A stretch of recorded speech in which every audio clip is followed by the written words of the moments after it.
പൊട്ടന്മാർ വിഴിഞ്ഞം പോർട്ടലിന്റെ 49% ഓഹരി അദാനി ഗ്രൂപ്പ് ആർക്കോ വിറ്റ് കൊള്ളലാഭം ഉണ്ടാക്കി എന്നൊക്കെ തള്ളിമറിക്കുന്നത് നിങ്ങൾ കണ്ടിട്ടുണ്ടെങ്കിൽ ഇത് മുഴുവൻ കാണണം. ആദ്യം ഉമ്മൻചാണ്ടിയുടെ കാലത്ത് അദാനി ഗ്രൂപ്പും കേരളവുമായി ഒപ്പിട്ട കരാർ എന്താണെന്നറിയണം. കേരള ഗവൺമെന്റ് 5000 ഏക്കർ ഭൂമി ഏറ്റെടുത്ത് വിഴിഞ്ഞം ഇന്റർനാഷണൽ സീപോർട്ട് ലിമിറ്റഡ് എന്ന ഗവൺമെന്റ് സ്ഥാപനത്തിന് നൽകി. ഈ സ്ഥാപനത്തിനാണ് തുറമുഖത്തിന്റെ ഉടമസ്ഥാവകാശം. അപ്പോൾ അദാനി മുകളിൽ പറഞ്ഞ സ്ഥാപനത്തിൽ നിന്നും 40 വർഷത്തേക്ക് 20 വർഷം കൂടി എക്സ്റ്റെൻഡ് ചെയ്യാനുള്ള വകുപ്പോടെ തുറമുഖത്തിന്റെ വികസനം, നടത്തിപ്പ്, അതിലെ വരുമാനമെടുക്കൽ തുടങ്ങിയവയൊക്കെ നടത്താനായി കരാർ ഏറ്റെടുത്ത ഒരു പ്രൈവറ്റ്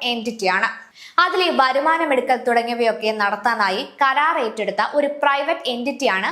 അദാനി വിഴിഞ്ഞം പോർട്ട് ലിമിറ്റഡ്.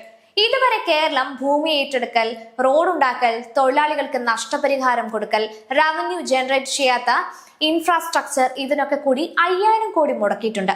അദാനി പോർട്ട് ഡെവലപ്മെന്റിന് 3500 കോടി. ഇത്രയും കൊണ്ട് പോർട്ട് പണി തീരുമോ? ഇല്ല. ഈ വരുന്ന വർഷങ്ങളിൽ 20,000 കോടി ഇൻവെസ്റ്റ്മെന്റ് ചെയ്യാനാണ് അദാനി ഗ്രൂപ്പ് കമ്മിറ്റ് ചെയ്തിരിക്കുന്നത്.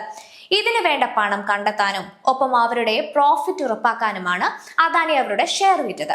അതായത് ഇപ്പോൾ അദാനിക്ക് കിട്ടുന്ന 13,500 കോടി അവർക്ക് അടുത്ത ഒരു 40 വർഷങ്ങളിൽ വിഴിഞ്ഞം തുറമുഖത്തിൽ കിട്ടേണ്ട തുകയിൽ നിന്നാണ് പോകുന്നത്. ആ തുക MSCക്ക് പോകും. ഒപ്പം ഇതിലെ ഒരു സ്ട്രാറ്റജിക് മൂവ് എന്താണെന്ന് വെച്ചാൽ, ഈ 49% വാങ്ങിയ MSC ഗ്രൂപ്പ് ലോക കണ്ടെയ്നർ മൂവ്മെന്റിന്റെ 29% ഉള്ളവരാണ്. അതായത് ഈ ഒരു ഡീലിലൂടെ അദാനി ഉറപ്പാക്കിയിരിക്കുന്നത് അവർക്ക് ഫ്യൂച്ചർ ഇൻവെസ്റ്റ്മെന്റിനുള്ള പണം കിട്ടിയെന്ന് മാത്രമല്ല, ഇനി MSCയുടെ കൂടെ ബാധ്യതയാണ് കണ്ടെയ്നറുകൾ ഇവിടെ വരണം എന്നുള്ളത്. അതായത് ഈ ഒരു ഡീലിലൂടെ അദാനി ഉറപ്പാക്കിയിരിക്കുന്നത് അവർക്ക് ഫ്യൂച്ചർ ഇൻവെസ്റ്റ്മെന്റിനുള്ള പണം കിട്ടിയെന്ന് മാത്രമല്ല, ഇനി MSCയുടെ കൂടെ ബാധ്യതയാണ് കണ്ടെയ്നറുകൾ ഇവിടെ വരണം എന്നുള്ളത്. എവിടെയാണ് പ്രശ്നം? ഒന്ന്, ഒരു വിദേശ എൻറ്റിറ്റിക്ക് 49% ഓഹരി കൊടുക്കുന്നതോടെ വളരെ സുരക്ഷാപരമായി തന്നെ പ്രാധാന്യമുള്ള ഒരു സ്ഥാപനത്തിന്റെ നിയന്ത്രണത്തിൽ വരുന്ന പ്രശ്നങ്ങൾ. 2, MSC മേജർ ഷെയർ ഹോൾഡേഴ്സ് ആകുമ്പോൾ മറ്റു കണ്ടെയ്നർ കമ്പനികൾ വിഴിഞ്ഞത്ത് വരുമോ എന്നുള്ള ആശങ്ക. 3, സർക്കാരിന്റെ പെർമിഷൻ ഇല്ലാതെയാണ് അദാനി ഗ്രൂപ്പ് അവരുടെ ഓഹരികൾ വിറ്റത്. ഇനി മറ്റൊരു കാര്യം, പിണറായി ഭരണകാലത്ത് ഒരു 5 വർഷത്തെ എക്സ്റ്റൻഷൻ കൂടി പോർട്ടലിൽ അദാനിക്ക് കൊടുത്തിട്ടുണ്ട്. കേരളത്തിന്റെ ഭാഗത്ത് വന്ന ഡിലേ കാരണം. ചുരുക്കത്തിൽ സുരക്ഷാപരമായ ആശങ്ക ഒഴിച്ചാൽ മറ്റു പ്രശ്നങ്ങളൊന്നുമില്ല.